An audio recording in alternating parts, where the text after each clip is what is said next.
Leitura comentada do livro Um Curso em Milagres, comigo, Luciana. Capítulo 7. As dádivas do reino. Seção 1. O último passo. O poder criativo de Deus e de suas criações é ilimitado, mas não estão em uma relação recíproca. Você se comunica inteiramente com Deus, como ele faz contigo. Esse é um processo em andamento no qual compartilha e, porque compartilha, é inspirado para criar como Deus. Entretanto, na criação, não está em uma relação recíproca com Deus, uma vez que ele te criou, mas você não o criou. Eu já te disse que somente nesse aspecto o seu poder criativo difere do poder criativo de Deus. Mesmo nesse mundo, há um paralelo. Os pais dão à luz as crianças, mas as crianças não dão à luz aos pais. Contudo, elas dão à luz as suas crianças e assim dão à luz como os seus pais. O que está dizendo aqui, né? Que o paralelo que ele estabelece entre Deus nos criou, mas nós não criamos a Deus. Então ele traz aqui que nesse mundo que a gente vive, os pais criam, dão à luz aos seus filhos, que são suas crianças. Mas as crianças não podem criar os pais. Elas podem sim criar as suas próprias crianças quando elas se tornarem adultas, né? No caso aqui. Então, esse é um movimento contínuo. Se criasse a Deus como ele te criou, o reino não poderia aumentar através do próprio pensamento criativo. A criação seria, portanto, limitada e você não seria co-criador com Deus. Assim como o pensamento criativo de Deus procede dele para você, assim também o seu pensamento criativo tem que proceder de você para as suas criações. Somente desse modo é que todo o poder criativo pode se estender para fora. As realizações de Deus não são suas, mas as suas realizações são como as de Deus. Ele criou a filiação e você a aumenta. Tem o poder de adicionar ao reino, embora não tenha o poder de adicionar ao Criador do reino. Você reivindica esse poder quando vem a ser vigilante só a favor de Deus e do seu reino. Ao aceitar esse poder como seu, aprende a lembrar do que você é. Então ele fala que o tempo todo nós estamos criando sim, mas que a gente reivindica esse poder de cocriar aliado à nossa fonte criadora quando estamos vigilantes, quando estamos vigiando a nossa própria mente para que ela crie só a favor do que Deus ou do que aquilo que o reino necessita, e não a partir das nossas ilusões, não a partir do nosso ego. O lugar das suas criações é em você, assim como o seu lugar é em Deus. Você é parte de Deus, como os teus filhos são parte dos seus filhos. Vamos reelaborar essa frase aqui, né?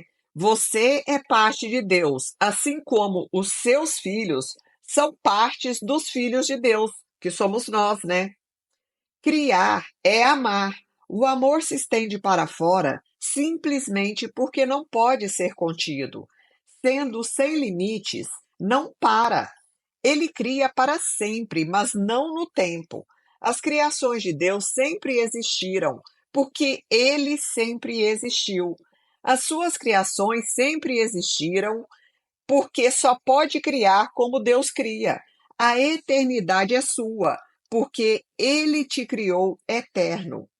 O ego, por outro lado, sempre exige direitos recíprocos, porque é competitivo ao invés de ser amoroso.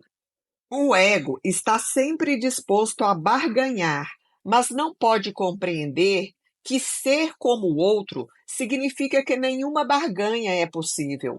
Para ganhar, tem que dar, não barganhar. Então, sempre que a gente quiser ganhar, aumentar o reino na nossa vida, esse estado de paz e de leveza, nós temos que dar.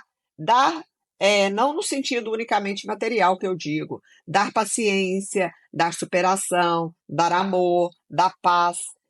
O dar envolve tudo, porque aí a gente ganha. Para ganhar, a gente tem que dar, mas não barganhar. Ah, eu vou ser paciente com você porque eu vou ter alguma vantagem nessa relação.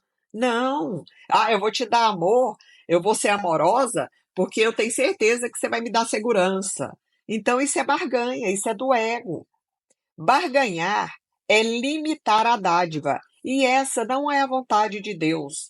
Unir a sua vontade à vontade de Deus é criar como Ele.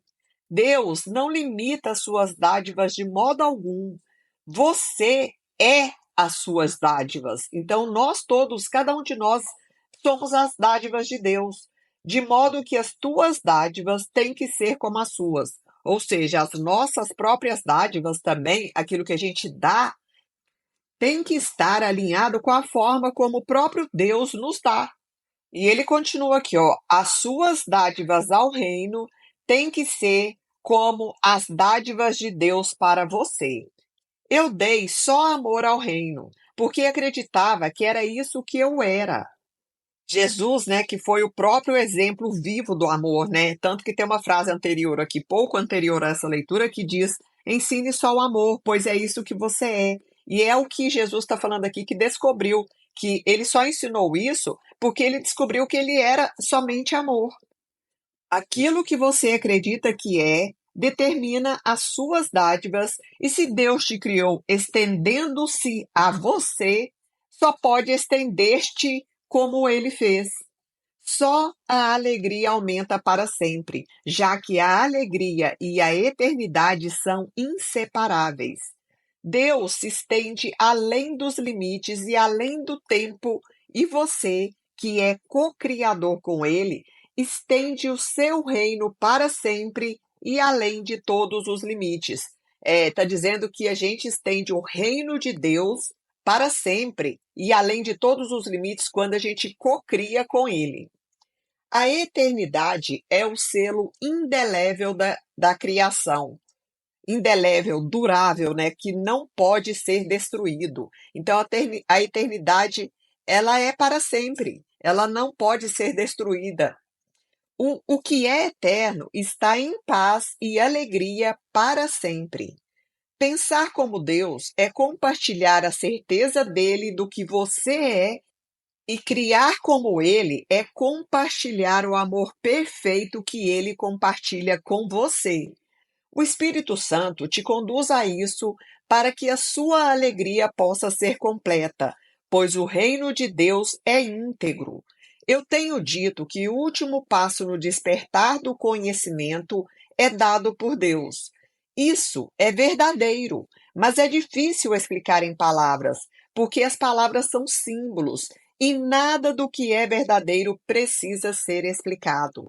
No entanto, o Espírito Santo tem a tarefa de traduzir o que é inútil em algo útil, ou seja, aquilo que é sem significado em algo significativo e aquilo que é temporário em algo intemporal.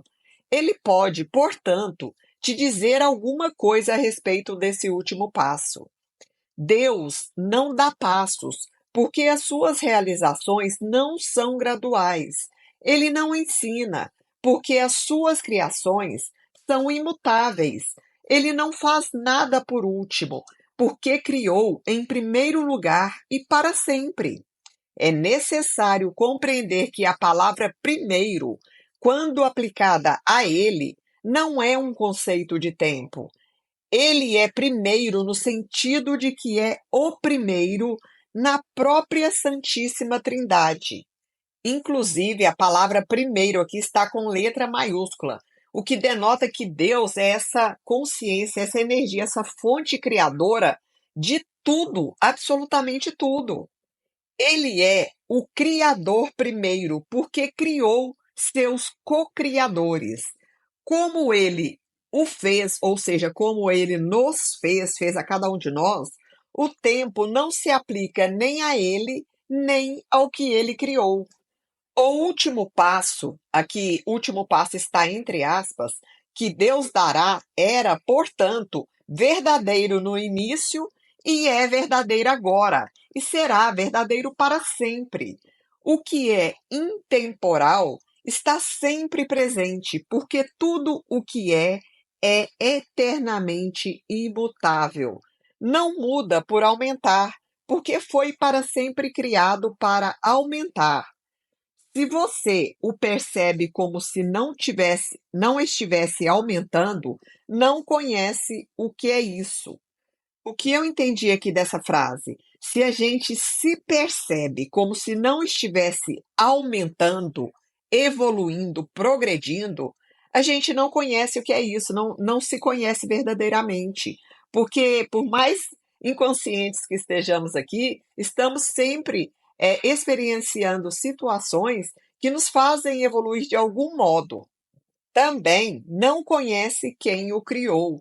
Deus não te revela isso, porque isso nunca foi escondido. A sua luz nunca foi obscurecida, porque é a sua vontade compartilhá-la, porque é a vontade de Deus compartilhar essa luz. Então ela não está obscurecida para nós. Como é possível que o que é inteiramente compartilhado possa ser negado e então revelado? Então, ele deixa essa pergunta final aqui para que a gente reflita. Como é possível que aquilo que é inteiramente dado, compartilhado por Deus, possa ser negado e então revelado, possa estar escondido para depois ser revelado? Está aí o tempo inteiro manifestado em nós. Nós é que não reconhecemos isso. Então vamos ficar com essa pergunta aqui e a gente continua no próximo áudio. Fim da leitura do livro.